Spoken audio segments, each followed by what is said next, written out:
Good morning mga cool. Ngayon po ay may dinala po sa atin isa pong XRM 125 carb type. So ang naging issue po natin dito, umuusok na po siya.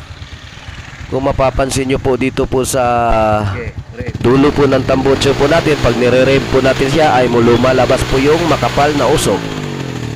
Shoutout pala sa may-ari po ng motor na si Mr. J. Salamat din sa tiwala. At huwag po natin pong kalimutan po na mag-like and subscribe po sa YouTube channel ko mga call, para updated din naman po kayo sa mga video pong ina-upload ko mga call. Unang-una po ay babaklasin po natin ito pong plastic cover po niya sa harap. At pagkatapos po ay tatanggalin po natin ito pong tambucho po niya para mabaklas po natin ito pong head po ng motor po natin.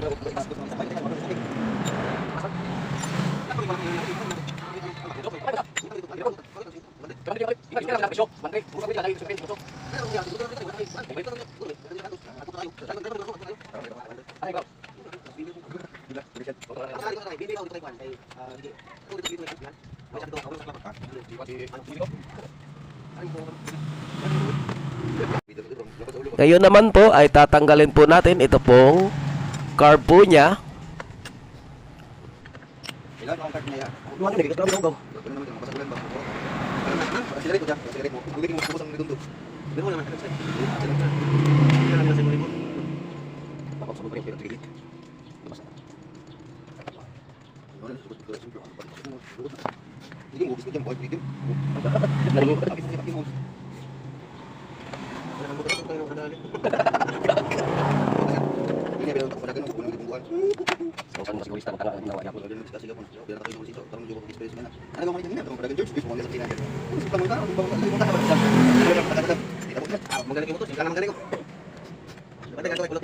Ngayon po ay tatanggalin po natin ito pong cylinder head cover po niya dito po sa left side po, para matanggal po natin yung sprocket po ng timing chain po natin.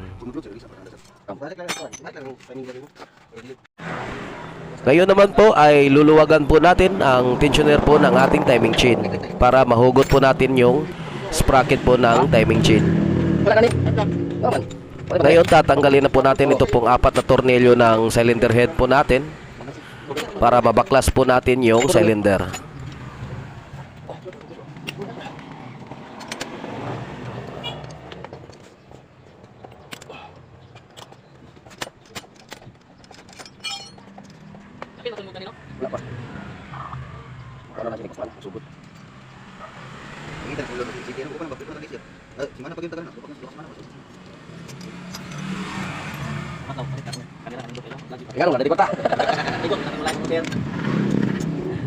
Kung mapapansin nyo po, ito pong compression chamber po niya mamasa-masa na po ng asete, kaya po siya umuusok at makapal na rin po yung carbon na nakadikit po sa compression chamber po natin.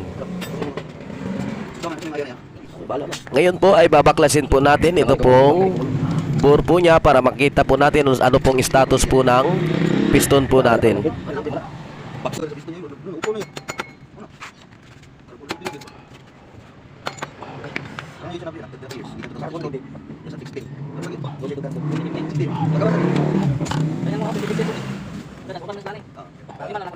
Ayan po, natanggal na po natin ito pong bore po niya. Ngayon po ay tatanggalin po natin ito pong piston po niya. Pwede naman po natin iparibor po yung bore po na may gas-gas. Kaso lang, ito pong unit na to, ang gusto po ng may-ari ay papalitan po ng bago para back to stock po yung motor po niya. Kung mapapansin nyo po, ito pong piston po niya, meron na po nakadikit na carbon po sa ibabaw po ng piston. So ito na po yung bore po niya. Meron na po siyang mga kunting gas-gas, kaya po siya umuusok. So pinabili na po natin ito pong may-ari ng lahat po ng kailangan po natin. So lahat po ng binili po niya, genuine po lahat, para matagal po masira pag genuine po ang inilagay po natin. Katulad na lang po dito pong piston pin po niya, dalawa pong bobsel, cylinder head gasket na steel,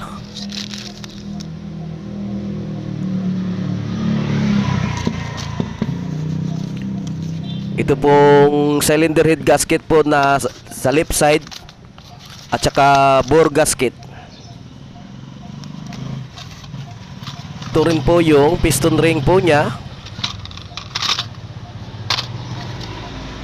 At ito na rin po yung piston. Stock po yan lahat.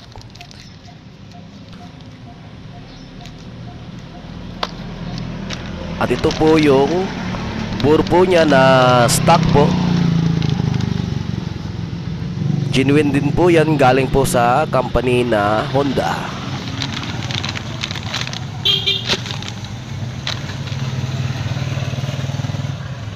Ito po yung dati po niyang piston. Kung mapapansin nyo po, medyo makapal na po yung carbon po sa gitna. So tapos na po natin siyang nilinisan. Ito yung cylinder head po na katatapos lang po natin na nilinisan po. Ngayon po ay bubuuin na po natin siya. Una-una pong nilagay po natin yung bore gasket po niya. Pagkatapos po ay ito pong bago pong piston pin at saka piston. So ang paglalagay po ng piston po sa bore, kailangan lagyan mo muna po ng oil para smooth po siya ipasok po sa bore po na nilagay po natin na bago.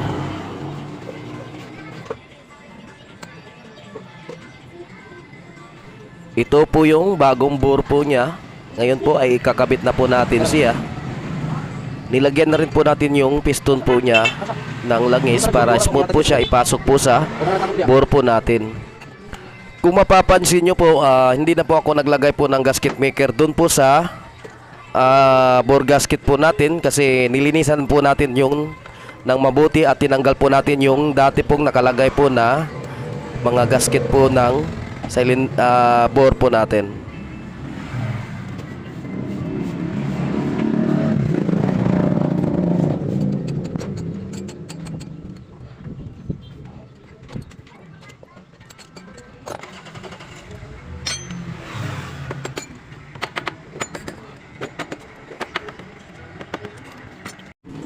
Ngayon po ay ilalagay na